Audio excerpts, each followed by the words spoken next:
Friends, Gangaur के उद्यापन के लिए क्या करें, गणगौर कैसे बनाएं, गणगौर की सारी वीडियो आप हमारे चैनल पर देख सकते हैं। देखिए, हमने पांचों गणगौर मिट्टी से घर पर तैयार की हैं।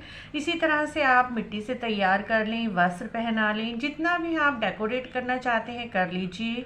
ये देखिए, मैंने पांचों गणगौर घर पर ही बनाई हैं। ईसर जी, गोरा जी, मालन, कालिया राम, ये सब गणगौर, पांचों गणगौर आप घर पर बना सकते हैं। चाहे तो आप गण और गौर मतलब शिव जी और पार्वती जी बनाकर भी पूजा कर सकते हैं। आज मैं इस वीडियो में आपसे गणगौर की उद्यापन विधि शेयर करने वाली हूँ मित्रों। तो आप भी गणगौर की सारी वीडियो हमारे चैनल पर जाकर जरूर देखें। ये देखिए, हमारी पांचों गणगौर कितनी सुंदर लग रही हैं। जिस दिन भी आपको उद्यापन करना है, सबसे पहले एक प्लेट में संकल्प के लिए ले लीजिए, आप थोड़े से फूल ले लीजिए, अक्षत ले लीजिए, सिंदूर और जल का लोटा। क्योंकि पहले भी शुरू में ही आप उद्यापन से पहले सुबह ही संकल्प ले लें, फिर उसके बाद काम में बिजी हो जाते हैं, तो संकल्प लेना हमारे लिए इजी होता है। तो संकल्प पहले ही ले लें। संकल्प लेने के लिए जल के लोटे में से पहले थोड़ा सा सिंदूर, अक्षत और चावल हाथ में ले लीजिए और जल के लोटे को रखकर साथ में आपने संकल्प लेना है।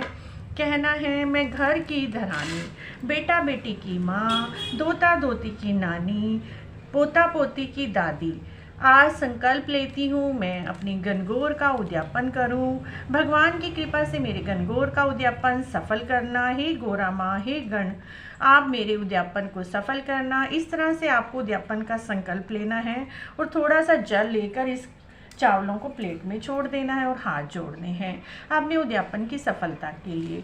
अब जो भी आपने सामान देना है 16 की संख्या में ही देना है। 16 सुहाग पिटारी, 16 सुहागन स्त्रियों को आप 1-2 दिन पहले ही घर पर न्योता दे दीजिए आने के लिए। अगर आ सकते हैं तो बहुत अच्छी बात है, नहीं तो आप उनके घर भी उद्यापन का सारा सामान पहुंचा सकते हैं। उद्यापन के लिए जो कल्पना में कुछ सामान हम रख सकते हैं वही मैं आज आपके साथ शेयर कर रही हूँ।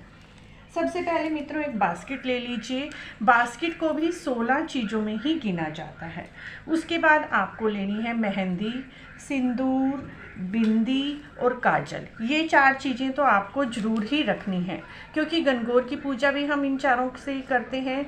तो मेहंदी की एक कीप, सिंदूर, काजल और बिंदी, 4 चीज़ें, और 5वीं हमारी टोकरी हो जाती है। छठा हमने ले लिया है नेल पेंट। इसमें ये लिया है मैंने फाउंडेशन की स्टिक, एक ले ली है मैंने लिपस्टिक और एक ले ली है मैंने ये हेयर पिन। इस तरह से एक बास्केट में आपको लगा कर दिखा रही हूँ 16 चीज़ों की। आप यही 16 चीज़ें अपने साथ रख सकते हैं। उसके बाद लाख का चूड़ा ले लीजिए। ये 2-2 का सेट आता है, 4-4 का सेट आता है। इस तरह का लाख का चूड़ा आप ज़रूर लें।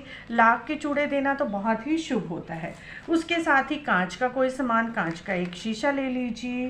कंघा और तेल, ये भी बहुत ज़रूरी है देना इस तरह से। उसके बाद मैंने ये 2 चीज़ें ली हैं, एलोवेरा और पाउडर। आप क्रीम भी ले सकते हैं, जो भी आपकी इच्छा है वो ले लीजिए। इस तरह से 16 सामान, और 16वां मैंने लिया है रुमाल। आप एक ब्लाउज़ पीस भी ले सकते हैं, आपकी श्रद्धा क्षमता है तो आप इसके साथ ही ब्लाउज़ पीस, साड़ी, सूट जो भी लेना चाहें। तो ये 16 टोकरियाँ आपको बनानी है 16 चीज़ों की गणगौर के उद्यापन के लिए। 16 सुहागन स्त्रियों के लिए 16 ये चीज़ों की 16 टोकरियाँ बना लेंगे। साथ में फल, गुन्ने जो भी आपके यहाँ बनते हैं, खाने पीने का सामान, यदि आप भोजन करा रहे हैं तो भोजन करा दीजिए। खाने पीने के लिए गुन्ने, फल वगैरह आप चढ़ा सकते हैं। यहाँ पर मैंने थोड़े से गुन्ने रखे हैं, आप ज़्यादा जितने भी देना चाहें उतने दे सकते हैं। तो ये आपको 16 जगह सामान लेना है। अब एक आपने गोरा जी और ईसर जी के लिए लेना है, वो भी मैं आपके साथ शेयर कर रही हूँ। ये 16 बास्केटें इसी तरह से आप बना लीजिए। एक हमें ईसर जी और गोरा जी के लिए ज़रूर लेना है, ये आप अपनी सासू माँ को दे दीजिए। ये देखिए, एक साड़ी ले लीजिए, लाल रंग की लें तो बहुत ही शुभ है। साथ में ईसर जी के लिए एक जोड़ा ले लीजिए। ये देखिए, मैंने ईसर जी के लिए जोड़ा ले लिया है। इनके ऊपर दक्षिणा तो आपको अवश्य ही रखनी है, और 16 सुहागन स्त्रियों से अलग रखना है। ये 17वां कहलाएगा जो हम ईसर जी और गोरा जी के लिए ले रहे हैं। उसमें भी आप इसी तरह से 16 चीज़ें श्रृंगार की रख दीजिए सासू माँ की साड़ी पर। सासू माँ को दे दीजिए, जेठानी को दे दीजिए, अपनी ननद को दे दीजिए। ससुराल पक्ष में ही ये बायना दिया जाता है, पीहर पक्ष में ये बायना नहीं दिया जाता। इस तरह से हमने ये गोरा माता की और ये ईसर जी की पैंट शर्ट कुर्ता पजामा जो भी आप लेना चाहते हैं, आपके ससुर जी जो पहनते हैं उसी हिसाब से आप ले सकते हैं। तो ये हमने साड़ी और जोड़ा ले लिया है।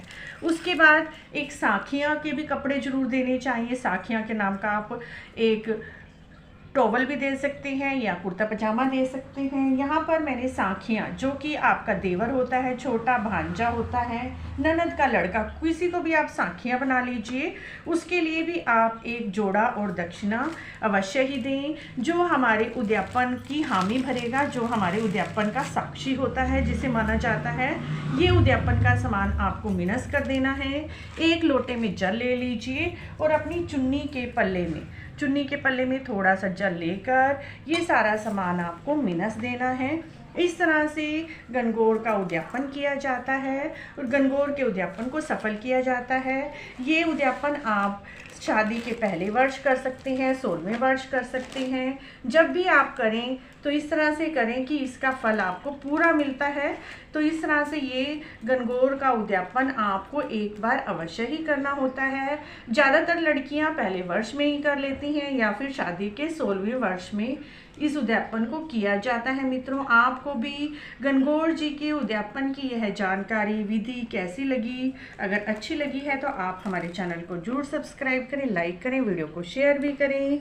जय गणगौर माता अवश्य लिखें और उद्यापन आपका भगवान की कृपा से बहुत अच्छा होगा। कहते हैं इसको उद्यापन को तो एक बार जीवन में करने से आपको अमर सुहाग और अमर पीहर मिलता है। गणगौर की सभी कहानियाँ भी आप हमारे चैनल पर देख सकते हैं। पूजा विधि, सिंधारे की जानकारी, सभी तरह की वीडियो गणगौर की चैनल पर आ चुकी हैं।